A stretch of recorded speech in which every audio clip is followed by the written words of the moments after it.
Hey guys, so here's my review of Superboy number 3. Superboy number 3 starts off where issue 2 left off, where Superboy and Rose Wilson was sent to take care of a prison riot for nowhere.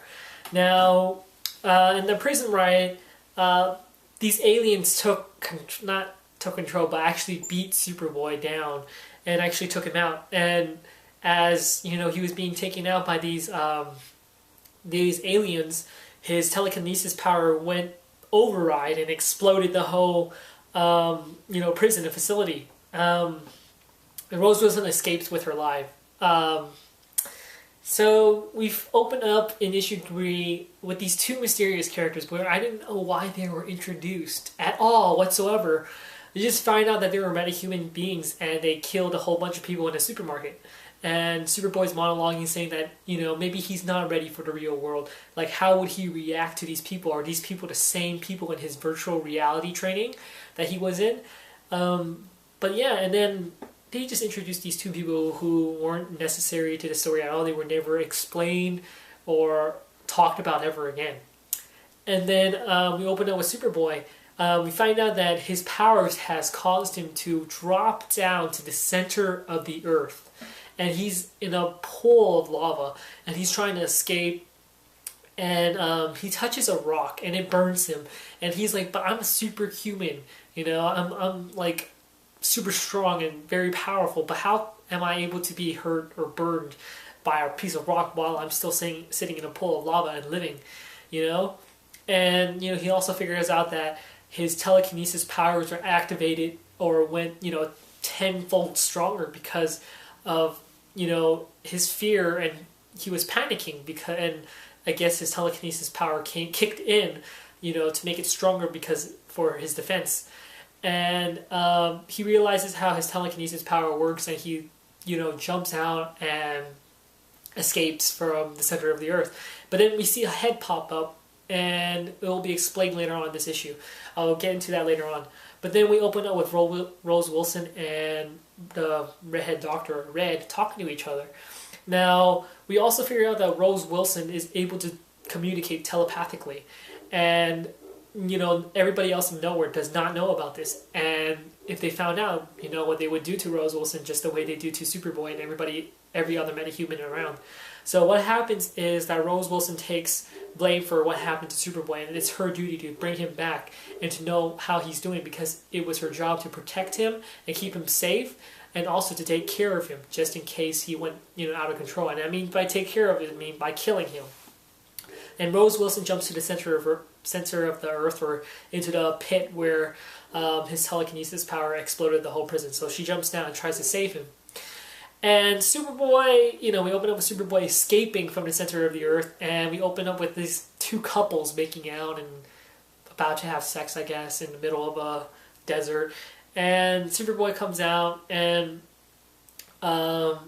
he talks to this girl, and the guy is scared and tries to, protect his girlfriend, and whacks Superboy in the head with a tire iron. Of course that doesn't work, it's Superboy. And Superboy takes the girl, and he doesn't know how to react to this whole situation. He's like, hi, because this is the real world now. He left Nowhere, and now he's open, in the real world. So he doesn't know how to react to this whole mystery of everything. So it's kind of interesting, too. So he takes the girl, and he runs back to Metropolis, or where she lives, or I don't know where she lives, but yeah, he runs back, and he says that he can run at super speed because of his psychic powers, which kind of is a letdown for me, but I'll get more into that at the end of this issue. So after that, the girl hurls and calls him a freak because of his powers, and he realizes, maybe people can't handle, going at supersonic speed or whatnot, And then we open up with the same person that has his head pop up from the lava. I don't know her real name, but she lives in the lava. Let's call her Lava Girl, Lava Girl, like Sharkboard and Lava Girl, but let's call her Lava Girl for now. Now, she starts attacking Superboy and saying that he's a Kryptonian. And, of course, Superboy doesn't know what a Kryptonian is, right? We all know Superman is a Kryptonian. And she says that he is a Kryptonian, but at the same time also human. And that's the thing, is that he's half human, like half Lex Luthor and half Superman. That's Superboy. So his human side, when he burned his hand on the rock, it actually shows that he is actually partially human. And of course, the Lava Girl wants to take out, Superboy. And Superboy's fighting, and then somehow he used his telekinesis abilities or something happened and she started melting and she melted away. And Superboy apologized, saying that he didn't mean to do it and it was an act of defense. And then all these people around him, all these human beings start surrounding him and crowding around, and he leaves. He, flies away back to nowhere because he realizes that he's a danger to all these humans around him. He's not ready to be out there in the real world. He said that Red was right. He's not ready to be there. So he leaves and goes back to nowhere. Now here's the interesting part, the twist in this whole story. As Superboy approaches Red and she's about to take a shower, we find out that Superboy asks her why he was built. He knew that he was built for being a weapon, but he's come to terms with that. But then he asked her about his origins and how he came to be.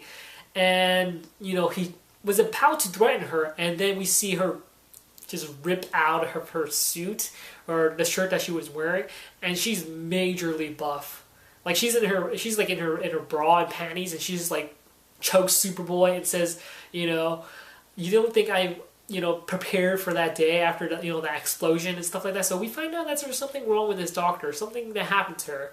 And that's where we end the issue off. Now, this issue is great. Superboy, at first, I told you, it was a bit wordy and really lengthy. It was a heavy dialogue driven, but now I understand why there was so much dialogue. It's because we get to know Superboy's subconscious, his thoughts about being, a clone, or he doesn't know he's a clone, but he actually does figure out he might be a clone, and he's been, put together by, different beings or species or whatnot. And, it's his subconscious being that builds his character, that he questions these ideas. How is he able to get hurt when he's even being in a pool of lava? How can he burn his hand? Because he's part human. And, is he ready for the outside world? Is the outside world ready to accept him? Is he ready to accept everybody else? That's the point. That's the whole thing that we're all questioning about. And that's great. I actually like how they're doing this right now, how Superboy is being introduced to this whole, whole universe. And it's great. But also, I have a question. I know Superboy is Superman's clone, so all his abilities and powers come from Superman. But at the same time, they introduce this telekinesis and psychic ability that he has. Now, it's great and all. I am all for it. I am loving how they did that. But I don't like how they always describe everything that he does has to do with his psychic abilities. Now, when I talked about his super speed, Superman already has super speed. He can run super fast.